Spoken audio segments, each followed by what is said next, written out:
I don't even know how to start this, but it feels like something I need to get off my chest. Maybe you'll understand, or maybe I'm just deluding myself, but here goes. A few months ago, I made a joke. It was one of those things that just slips out, you know. I said that our son looked a lot like our neighbor Tim. I laughed and said something like, "Oh, I'm starting to think he's more Tim's than yours." It was a dumb, off-the-cuff remark, not even serious. I didn't mean it. I was just messing around. But my husband, Chris, didn't laugh. He didn't even crack a smile. He went completely still, and for a moment, I thought I'd said something wrong. I wasn't even serious. But then he asked me to explain myself. I could see the tension in his eyes, the way his jaw was clenched. He asked me again, "What do you mean by that?" I just brushed it off, telling him it was a stupid joke and that I wasn't implying anything. But he wasn't letting it go. He said, "No, I want to know. Seriously, are you saying there's a chance he's not mine?" That's when I felt the first wave of panic. The thought had never even crossed my mind, but now it seemed like I'd opened some sort of Pandora's box. The next thing I knew, he was telling me to get a paternity test. I thought he was kidding. Chris has a sense of humor, but it wasn't the kind of joke I was used to. He wasn't joking. That night, things felt off. I didn't know how to fix it. He just kept saying, "I need to know, for peace of mind, for us." And I kept telling him I didn't know what he was talking about, that there was no reason to question anything. But he insisted, making me feel like I had to do it to put his mind at ease. Like if I didn't, it would just hang over us forever. Honestly, I was confused. I thought this whole thing would blow over, but it didn't. We've always had a good relationship, and I thought our trust was rock solid. So why was he reacting like this? It didn't make sense. But there was more I wasn't telling him. The thing is, I had cheated. Not once, but multiple times. I had an affair with Tim, the neighbor, just a few months before I got pregnant with our son. At the time, things between Chris and I were rocky. We had our issues. It wasn't that I didn't love him, but I felt ignored. We'd been together for years, and somehow the passion had faded. There were long silences, missed moments. And I met Tim. He was funny, charming, and he seemed to pay attention to me in ways that Chris wasn't. I don't know how it happened. It wasn't planned. One night after a party at his house, Tim and I ended up in his car, and that's where everything changed. I didn't even think about the consequences. I didn't think about Chris. I just did it. And then it happened again. And again. It became this thing I couldn't stop, even though I knew I should have. But at the time, it felt like a way to feel seen, to feel wanted. It was selfish, I know that now. But back then, it seemed like the only thing that could fill the emptiness. So now, here I was, facing this completely random comment I made, and suddenly it felt like everything was unraveling. Chris wanted a paternity test, and I was so scared he'd find out the truth. Because if he did, it would destroy everything. I couldn't lose him. I couldn't lose our family. I tried to talk him out of it, telling him that it wasn't necessary. But Chris was persistent. The tension was suffocating. Every time we spoke about it, I felt more and more trapped. What if he did the test? What if he found out the truth? It wasn't like I could just tell him. How could I? How could I admit that I betrayed him, that I betrayed everything we had built together? And yet, there was this nagging feeling in the back of my mind. The guilt. The shame. I hadn't even processed it fully, what I had done. I thought I could just bury it, forget it, but it was always there, always hanging over me like a shadow. And now, with Chris asking for the test, it felt like I was being suffocated by my own lies. I didn't know what to do. Should I confess? Should I just go along with the test and pretend everything was fine? Or should I try to find a way out of this mess without Chris ever knowing the truth? It was the hardest decision I'd ever had to make. The idea of losing Chris, of losing everything we had, terrified me. But at the same time, I knew I couldn't live with this secret forever. I had to make a choice. The next few days were like walking on eggshells. I could barely look at Chris without feeling this deep knot in my stomach. Every time he brought up the paternity test, I just froze. He'd talk about how it would give him peace of mind, how it would settle the issue once and for all, but to me, it felt like he was digging into something that was already too broken to fix. There were moments when I thought about just telling him everything, laying it out, confessing, and hoping that somehow he would understand. But then I remembered the look on his face when I made that joke, the hurt in his eyes, the disbelief. It wasn't just about the joke. It was about trust, and the fact that somewhere along the way, I had destroyed it. How could I ever explain to him that I had betrayed him, that I had slept with his best friend, someone who we saw regularly, someone who was so close to our family? How could I tell him that the man he trusted was the same person who had been sleeping with his wife? I couldn't. I just couldn't. Instead, I tried to act normal. I kept telling him that the joke was nothing, that I was just being stupid. But every time he pressed the issue of the test, I felt like I was choking. His voice was calm, but his eyes, they were sharp.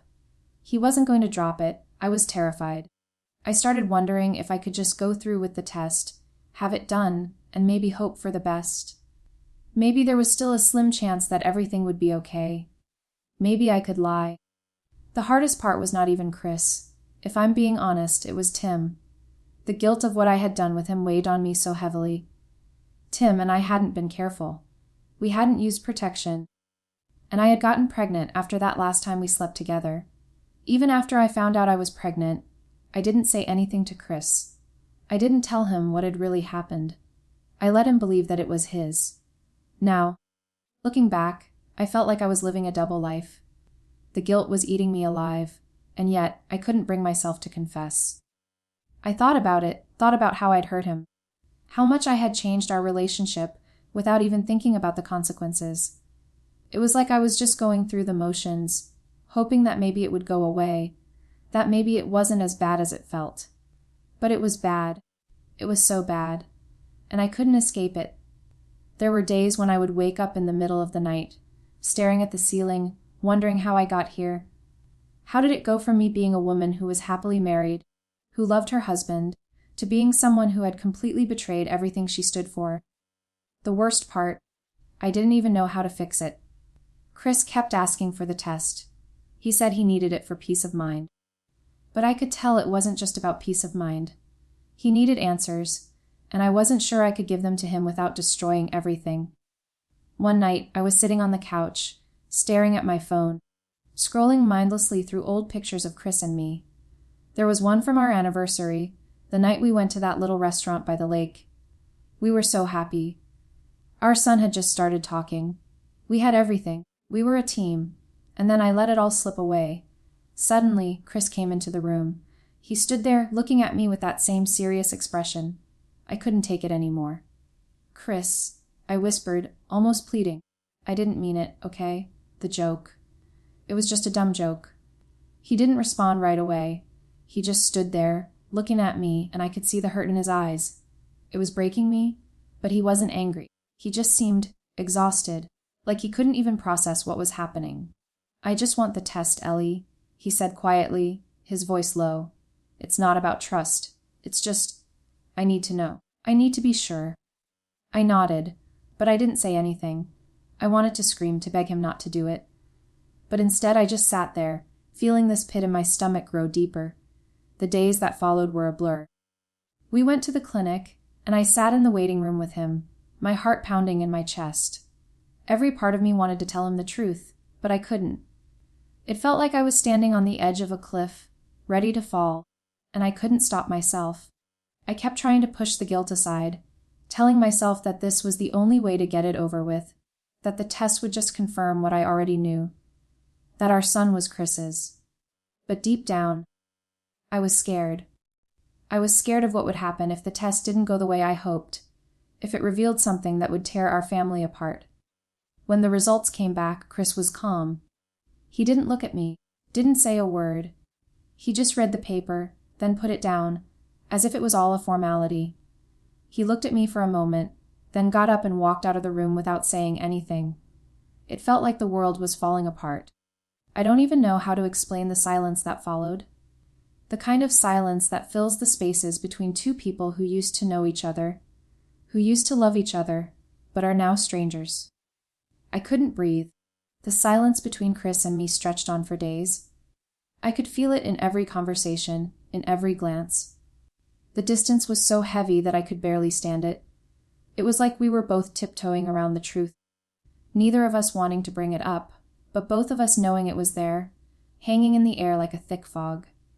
The paternity test had come back confirming what I had already known. The baby was Chris's. But that didn't fix anything. It didn't fix the way I felt, or the way Chris looked at me now, like he was seeing me for the first time in years. It didn't erase the guilt I had been carrying around, the guilt that was suffocating me every minute of every day. The first time Chris spoke to me after the test, I could barely look him in the eyes. He didn't seem angry, not in the way I had expected. It was more like a quiet disappointment, something deeper, more painful. He sat down next to me on the couch, and I could feel his presence, his weight next to me, but also the emotional distance that seemed to grow wider by the second. "I just don't get it," he said, his voice calm but strained. "I don't get why you'd joke about something like that, Ellie. Why would you make that kind of joke, knowing everything we've been through?" I didn't have an answer. I didn't have anything to say that could make it right, so I just sat there, listening to him. I was afraid to speak, afraid to make it worse. "I don't know what to believe anymore," he continued, his voice breaking slightly. "I don't know if I can ever look at you the same way again." The words cut through me like a knife. I wanted to scream, to tell him everything, to admit my betrayal and ask for forgiveness. But I couldn't. The shame was too much. I wasn't sure I deserved forgiveness. I wasn't sure I even deserved him. "I'm sorry," I whispered, but it felt like such an empty apology. Sorry for what? Sorry for the joke. Sorry for the affair. Sorry for the years I had spent being selfish. There were no words that could cover what I had done. Chris didn't respond. He just got up and left the room. I heard him walk down the hallway, into the bedroom, and I sat there numb. I could feel the tears welling up, but I couldn't let them out. Not yet. I couldn't face him, not yet. The days after that were a blur. Chris seemed distant, almost like he was living in a different world. He went through the motions of being a husband and father, but there was a coldness in his eyes. He didn't touch me, didn't kiss me good morning or good night. We barely talked. The only time he spoke to me was when it was necessary, about the kids, about work, about household stuff. But there was no warmth, no connection. It was like we were two strangers living under the same roof. And Tim, well, Tim was gone from our lives. He had been avoiding me ever since that night. He wasn't returning my texts or calls. I don't blame him, though. He knew what we had done was a mistake, just like I did, but I never thought I would end up here. I never thought it would come to this. I thought I was just seeking attention, a way to feel desired again. But now, I was realizing how much I had destroyed. Not just my marriage, but the trust that had been built over years, the love that had once been so strong between Chris and me. How could I ever fix it? How could I undo the damage I had done? The guilt was unbearable. Every time I looked at Chris, I could see the pain in his eyes, and it made me sick. I felt like a stranger in my own home. I remember one night, after the kids had gone to bed, I tried to talk to him. I knew it wasn't going to be easy, but I needed to know if there was any chance we could fix this. "Chris," I said quietly, sitting on the edge of the bed, "I know I've messed up. I know I hurt you, and I don't know how to make it right, but I want to try. I want to fix this. I love you." He didn't look at me at first. He just stared at the wall, his jaw clenched. After a long pause, he finally turned to face me, his eyes tired. "Do you love me, Ellie?" he asked. His voice was barely above a whisper. I froze. The question caught me off guard. Of course I loved him.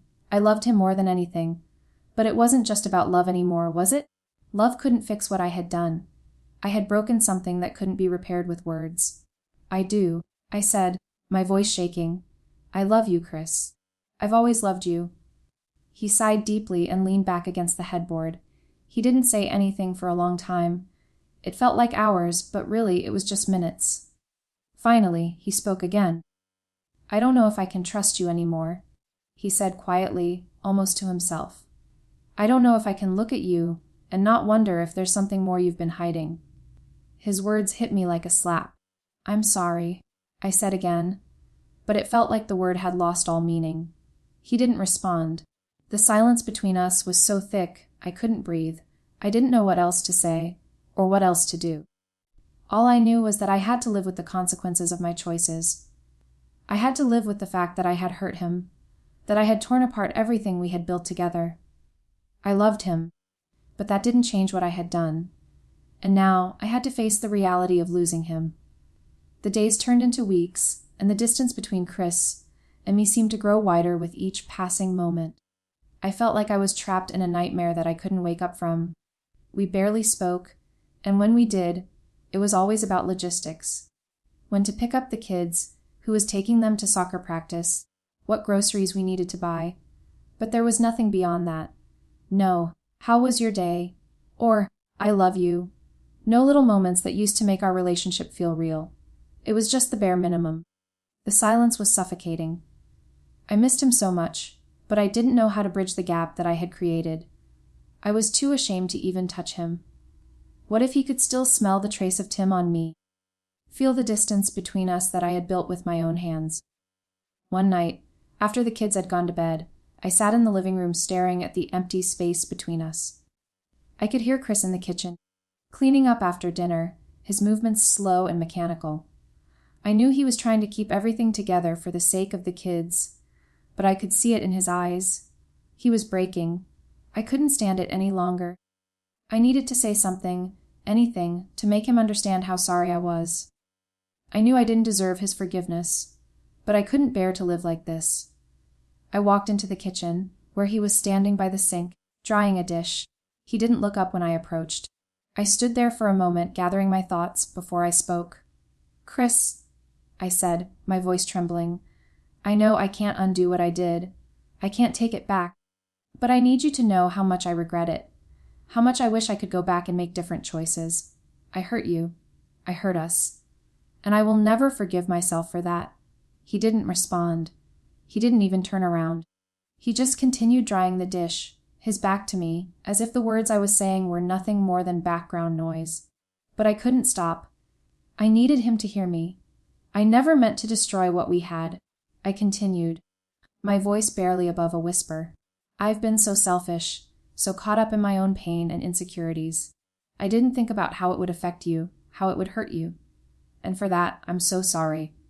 I waited, hoping for some kind of reaction, some sign that he was listening. But there was nothing. I couldn't tell if he even cared to hear me anymore. My heart ached with every passing second of silence. Finally, after what felt like an eternity, Chris turned to face me. His eyes were dark, his expression unreadable. For a moment, neither of us spoke. It was like we were both just existing, occupying the same space but living in completely different worlds. "I don't know what to say, Ellie," he said quietly. "I don't know if there's anything you can say to make it better. I don't know if I can ever look at you the same way again." His words hit me like a punch to the gut. I knew he was right. What had happened between us couldn't just be swept away with a few apologies. It wasn't that simple. The trust was gone. The bond that we had shared, it was shattered, and I had no idea how to put it back together. "I know," I said softly, my voice barely audible. "I know. I'm not asking for things to go back to the way they were. I need you to know that I'm truly sorry for what I've done, and I want to try to fix this if you'll let me." Chris looked at me for a long time, his eyes searching mine as if trying to figure out if I was being sincere. I couldn't blame him. I had lied to him for so long. I had betrayed him in ways I could never take back. But then something shifted. Just for a moment, I saw a flicker of the man I once knew, the man I had fallen in love with. It was fleeting, like a memory passing through his eyes, and for a brief moment, I thought maybe, just maybe, there was hope. "I don't know if I can forgive you, Ellie," he said, his voice rough. "I don't know if I'll ever be able to forget what you did. But I'm willing to try. For us. For the kids." I felt like the breath I had been holding for so long was finally released. It wasn't a perfect resolution, not by any means. But it was a start, a tiny glimmer of hope that maybe we could rebuild what had been broken. It wouldn't happen overnight. It would take time, time to heal, time to rebuild the trust that had been shattered. But at least there was a chance. "I'll do whatever it takes," I said, my voice steady now. "I know it won't be easy, but I'm willing to fight for us. If you'll let me. Chris didn't say anything else. He just looked at me for a moment, then turned back to the dishes, resuming his task as if nothing had happened. But I didn't mind. There was something in his silence now, something that felt less like coldness and more like the possibility of something new. Maybe, just maybe, we could find our way back to each other. It wouldn't be the same. I knew that. But I couldn't help but hold on to the hope that one day we could look back on this as the moment we chose to rebuild instead of giving up. The road ahead was going to be long and difficult, and there would be days when we both wondered if we had made the right choice. But for now, this was all I could ask for. The rest of the night passed quietly. We didn't speak much, but the tension was different now.